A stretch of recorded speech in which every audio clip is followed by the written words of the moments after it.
Cement दख'रा ब्रह्म धोरोम आफादनि 53थि बोसोरारि जथुम्मा आरो सिमेन्ट दख'रा ब्रह्म धोरोम लाइमोन आफादनि खुंगा 20थि बोसोरारि जथुम्मा लोगोसे सिमेन्ट दख'रा ब्रह्म धोरोम आइजो आफादनि खुंगा 9थि बोसोरारि जथुम्माया थांनाय सानखालि खुंफुंजाबाय।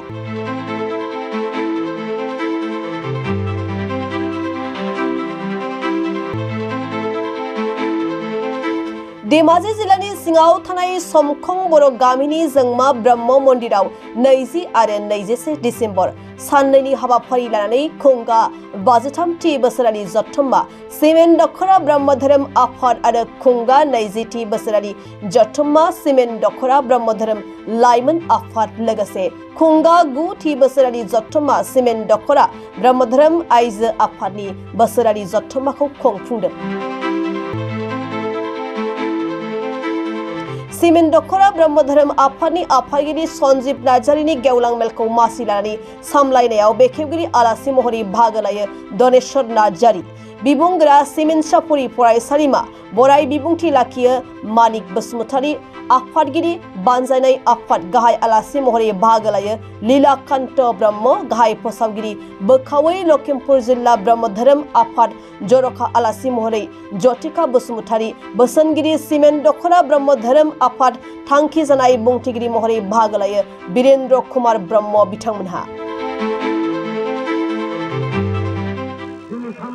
आं बेवहाय दिनै सिमेन्ट आन्चलिक ब्रह्म धोरोम आफादनि 53थि आरो लाइमोन आफादनि 20 आरो रायजो आफादनि 9 जथुम्मानि गेवलां मेलखौ बेखेवनो मोननानै जोबोद गोजोननाय मोनदों आरो बेवहाय नुफैनो मोनदों जे मोनसे समाव बे समखं गामिया जोबोद दैजों उपद्रब खालामजानायमोन, अयथासार खालामजानायमोन। दा दिनै एसे खम जालांबायनाय बायदि मोनदों। नाथाय आंनि नुनायाव आगोलनि गामिनि महर आरो दानि गामिनि महर एसे जुदा बादि मोनदों। सिगाङाव दंफां लाइफां गोगोमसिनमोन गोदो, नाथाय बे समाव लामा फदलि आवगायाखैमोन, दाबो बारा आवगायाखै होननानै बुंजायो। होमब्लाबो बेवहाय जे ब्रह्म धोरोमनि मिथिं खुंनो हादों जोबोद मोजां मोनदों आङो। धोरोमखौ लानानै बेनो आंनि बोसोना जे फरायनायजों लोगोसे धोरोमखौ नांगौ जायो। धोरोमाव थायोब्ला गोसोखौ हमथानो हायो आरो मावनाङै खामानिखौ हमथानो हायो। धोरोमनि गेजेरजों समाजा फोसाबो आरो गोसोआ गोथार जायो। बेनिफ्राय गावनि थांखियाव आवगायनो हायो, थांखिसिम सहैनो हायो। जिल्ला होनना बुङोब्ला दा जोंना बोखावै लखिमपुर जिल्ला जाना दं दासिमबो बोखावाखै। धेमाजि जिल्ला जानाया दासिम 50 बोसोर जालांबाय।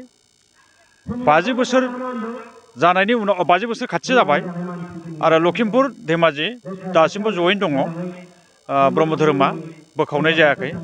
दा आंनि बोसोना बेनो जे ब्रह्म धोरोम सिबियारि जानानै जाहाथे